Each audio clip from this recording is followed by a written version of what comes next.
মনে করে শুনো, হায়াত আছে কিনা এটা ভাবো।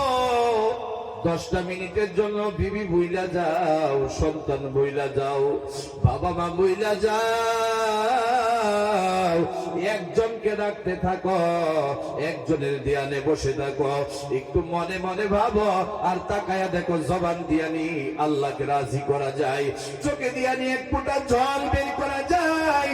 এটা পাবো মুসলমান। এ বাবাজিরা, আমি এই জন্য বলতেছি বান্দার আর আকীদা অনেকেরই খারাপ হয়ে গেছে। আল্লাহরে বিশ্বাস করতে রাজি না, আল্লাহরে ডাকতে রাজি না। কেন লেগা শুকরিয়া আদায় করবা না?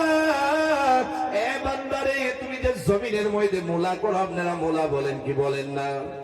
জমিনের মধ্যে মূলা করে, আবার গাজরও করে, আবার কবিও করে, অনেক ধরনের বস্তুগুলা তারা করে, বেগুন করে। যারা নাকি লাল মূলা লাগায়, লাল গুলার মোটা বিচি যখন জমিনের মধ্যে দিয়ে দেয়, আমার আল্লাহ লাল মূলার বিচি গুলা দিয়া আল্লাহ সাদা মূলা বের করে না, আল্লাহ লাল মূলা বের করে। দেখুন সুবহানাল্লাহ। মূলা আবার সাদা আছে না নাই জুড়ে বলেন? এ ভাই, একদিক দিয়া এক ক্ষেতের মধ্যে তুমি 4টা ফসল করলা, জুড়ে বলেন কয়টা? 4টা ফসল করলেন। এক নাম্বার ফসলের নাম হইল মূলা। আপনি সাদা মূলা করলেন, মূলা সাদা হয়ে গেল। একই ক্ষেতের মধ্যে আপনি কি করলেন? গাজর করলেন, গাজর লাল হয়ে গেল একই ক্ষেতের মধ্যে। একটা পানি দিলেন, আর আবার আল্লাহ একটাই রোদ দিয়ে দিল, আবার আল্লাহ একটা বাতাসেই দিল। হর একটা ফসলকে হর এক রকমের বস্তু দেয় নাই। তারপরে আল্লাহ রাব্বুল আলামিন মূলাকে মূলার মতো বানায়া দিল, গাজরকে গাজরের মতো বানায়া দিল, বেগুনকে বেগুনের মতো বানায়া দিল, কবিকে কবির মতো বানায়া দিল। এরপরে উনি মুসলমানের আল্লাহর শুকরিয়া আদায় করতে মন চায় না। আবার গভীর রজনীতে আল্লাহরে রাজি করতে গিয়ে আমরা সকলেই উক্ত আওয়াজ দিয়া জবান খুলে বলি আলহামদুলিল্লাহ।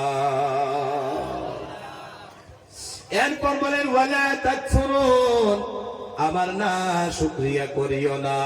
না শুকরিয়া আমরা করবো না, রাজি আছি আমরা? এ মুসলমান, এ ভাই, বয়ান শেষ করে দেব আর একটা আয়াত বলে। আপনারা শুনতে রাজি আছেন না? 10টা মিনিট যাবো, কি করেন আপনারা? প্রতি রাত্রে বয়ান হয় না, বছরে একবার বয়ানে বসলাম, গুনাহ যদি মাফ না করতে পারি আর চাইতে হতভাগা হতে পারতাম না।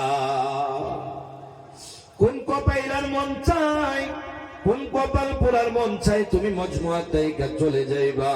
তোমার কি মনে হয় না আমার আল্লাহ যে তোমার দুনিয়ায় পাঠিয়ে দিল কারণ হলো একটা, আমি আল্লাহকে রাজি খুশি করে নেও।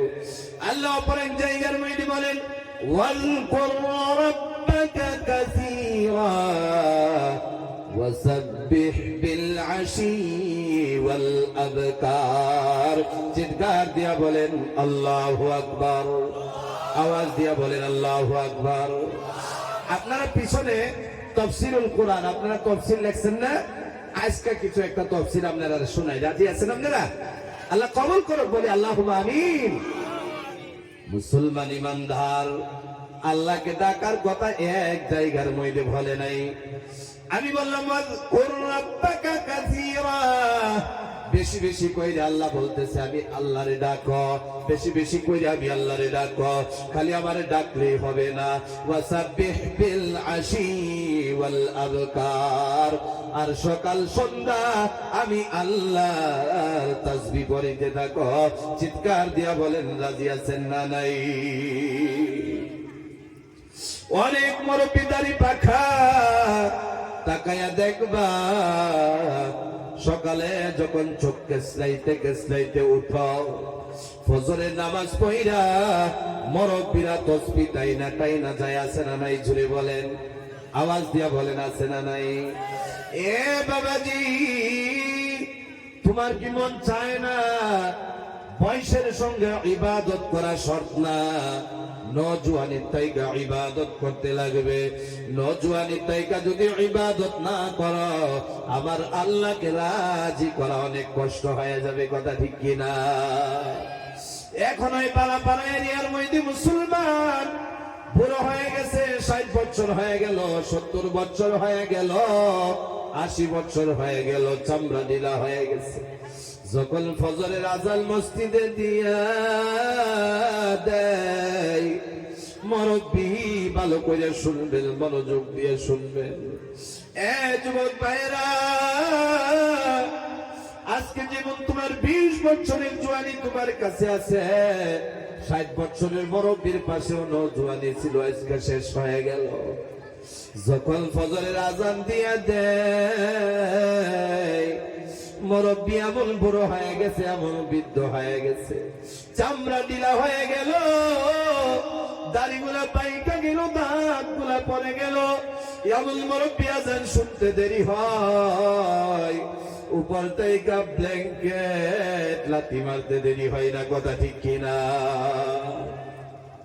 ব্ল্যাঙ্কেট লাথি মাইরা দেয়, চাদরটা গায়ের মধ্যে লাগাইয়া দেয়, হাইটা হাইটা কাঁপতে থাকে আর মসজিদের দিকে যাইতে থাকে। এই যে ফজরের টাইম, আপনারা বলেন আমার আল্লাহ নি ঘুমাইয়া থাকে? জোরে কর, আওয়াজ দিয়ে বলেন ঘুমাইয়া থাকেনি? জোরে বলেন ঘুমাইয়া থাকেনি? আল্লাহ ঘুমাইয়া থাকে না। ফেরেশতাদেরকে জিজ্ঞাসা করে, ফেরেশতারা রে, আমার এই বান্দা অনেক বৃদ্ধ হয়ে গেছে, কাঁপতে কাঁপতে বিছানা ছাইরা কই যায়? কাঁপতে কাঁপতে বিছানা ছাইরা কই যায়? আমার বান্দার কি ঘুমাইতে মন চায় না? এত ঠান্ডা, শরীরের মধ্যে পানি লাগাইতে পারে না, এত ঠান্ডা গায়ের মধ্যে পানি লাগাইলে থরথর করে কাঁপতে থাকে, কাঁপতে থাকে। ফেরেশতারা রে, আমার বান্দা কই যায়? এই বৃদ্ধ বয়সে কেন উঠে গেছে? এই যে যুবকেরা ঘুমায় আছে 12টা পর্যন্ত মোবাইল দেখা, সাথীদের সঙ্গে আড্ডা মাইরা, এই দেখছো নজওয়ান ছেলেরা ঘুমায়া আছে, আমার বান্দা বুড়ো বয়সে কেরালাই উইটা চলে যায়। ফেরেশতারা বলে, আল্লাহ,